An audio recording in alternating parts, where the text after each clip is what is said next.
Going, guys? My name's Asia Heywood. I'm with Teens Media Network, and we're going to be here at the film festival at South by Southwest interviewing the cast and director of Dead Eyes. We're going to be talking about the filmmaking process, the psychological horror, and what audiences can expect from this new and exciting film. You must see something.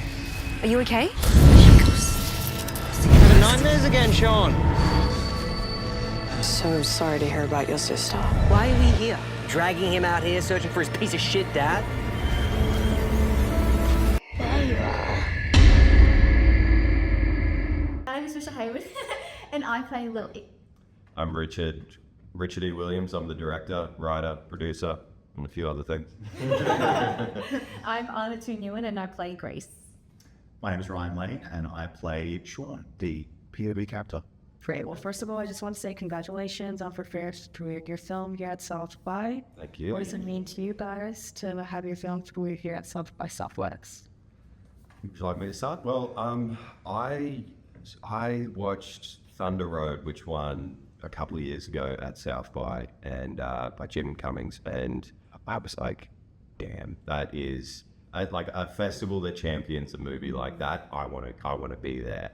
And crazily enough, it's the first major festival that accepted Dead Eyes, and I'm so happy to be here. Yeah, it means so much. I mean, South by Southwest is known for the innovation, the celebration of filmmaking and genre films, and it's such an honor. Past couple of years I've been to the South by Southwest in Sydney, and I never imagined that I would be able to go to the OG one in Austin, so this means so much. Yeah, like we have our own version of South by in Australia, and it's just, the Austin one just feels like it's another level to that. So yeah, very grateful. It's insane. Yeah, I read it as like my mom told me, and I was like, oh, cool, like South by Southwest Sydney. And she was like, no, like Texas. I was like, oh, Texas. And everyone's so nice here. I just love the vibes. It's Awesome. So a question for you. What inspired the story behind Dead Eyes? I know there's lots of themes of grief and identity and obsession. What really inspired that? I do have sort of like it was nightmares really that sort of inspired, especially the afterlife stuff and the idea that maybe your dreams are a sort of vision into the afterlife. So that was sort of a starting point. In terms of crafting a story around that, I definitely didn't want it to be the standard, very shallow horror flick. I wanted it to sort of reflect something that's, much more human and much more, realistic horror in life. It is losing a loved one. That is like the scariest possible thing.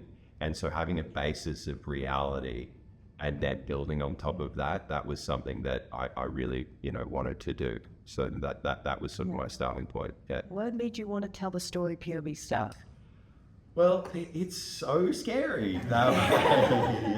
It's just, I mean, if you ever play a first-person horror game, it's like you can't escape what's happening in front of you, especially things running at the camera. And when you're forced into that perspective, so you can't run away, I think that takes it to that next level. And I'm shocked it hasn't been done. Yeah, it's still unique and spectacular. I have a question also for the cast. How did the POV filming style change your performances? You want to go, Nick? yeah, I'm always going first today. So effects around forwards, obviously it was a different, having Ryan behind or out of the room. So I think, I don't even know, I think I just I used all these different things. Like I watched a lot of people's self-tapes and auditions, and also I learned how robotic movements and stuff. So then I was like, okay, if I'm in front of a camera here, how am I going to change this to be different? Because I can't just I kind of want to use that eye contact into the camera. So I kind of did a lot of eye contact into the camera. Well, the direction for Mischa was literally it's almost like Alien trying to pretend to be a human. And the way she managed to pull it off, where she's pushing her, you can see her pushing the emotion, artificially. It was pretty spectacular. Yeah, I think the way it was shot was also, a lot of it was just one shot. So almost like a theatre performance being filmed, you have to be on and present for the entire 6 to 10 minutes. Like, there are a lot of very, very long scenes. So as an actor, that's just such a challenge and such like an exercise in acting. It's just, acting in one room. And I think the other interesting thing about it being POV is Ryan is off screen as Sean's voice. So the character of Sean is the camera, and the audience, they don't see Sean at all. So in order to really envision what Sean's going through, it comes from the actors on screen reacting to him and in a way describing how his state of mind and his state of being. So I think that was really interesting, like always having to come back to the camera and giving those reactions to help the audience fully inform what Sean is going through. Yeah, and I guess for me, to build off what Ana said going into it, I was a bit nervous because, Sean is never seen the whole performances through the voice. So I guess it would be very easy for him to be a very bland, boring character because all you can give is your voice. Like, you can't really never see this, So, yeah, there was that going into it. And then also the challenge on set is that I'm never looking these guys in the eyes. I'm trying to not be too distracting so they accidentally look at me, or sometimes I'm, performing in the room next to them watching a monitor or something like that. So yeah, there were a lot of different challenges throughout to overcome, but it was a very rewarding kind of challenge I hope I know. I hope so. And another question for the cast is that horror films tend to be very emotionally vulnerable. Were there any particular scenes that were challenging and for you particularly?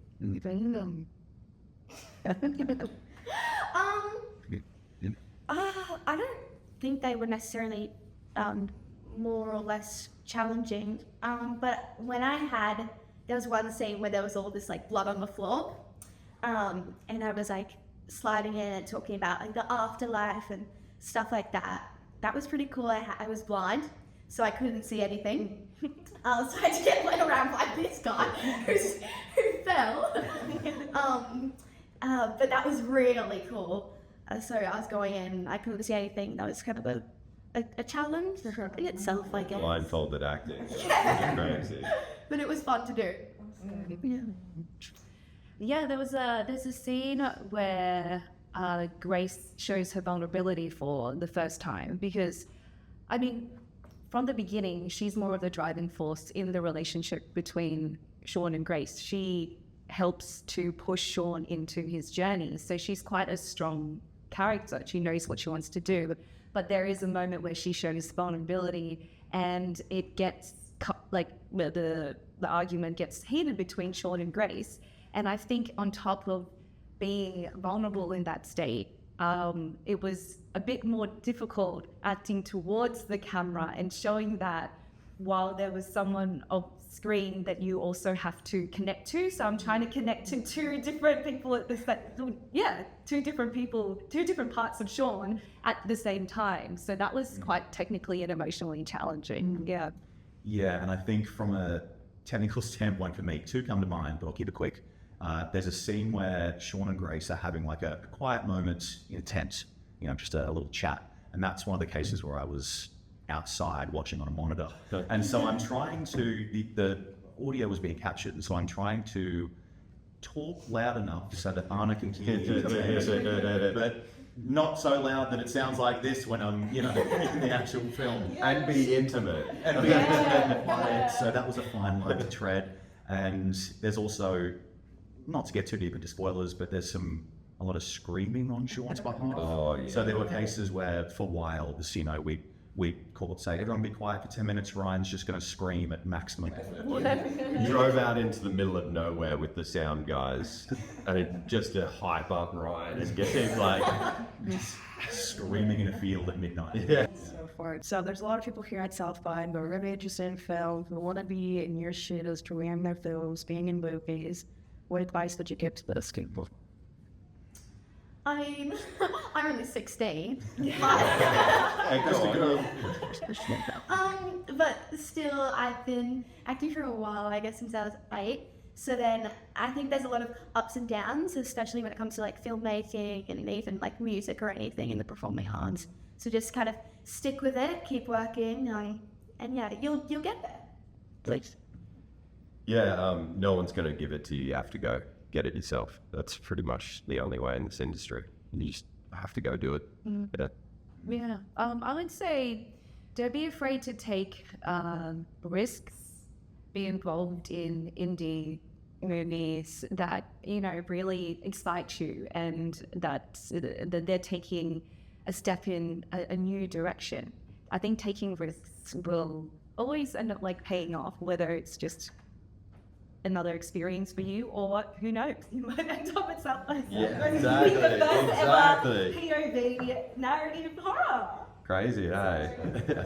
I think I would say fostering connections in your creative community is the most important thing. Is having a community and a network that you can can work together and call upon each other to help out. And yeah, one of those things might lead to South and Southwest. Awesome. Thank you guys so much. Thank you. Thank you, Lilly. Yeah, what a great question.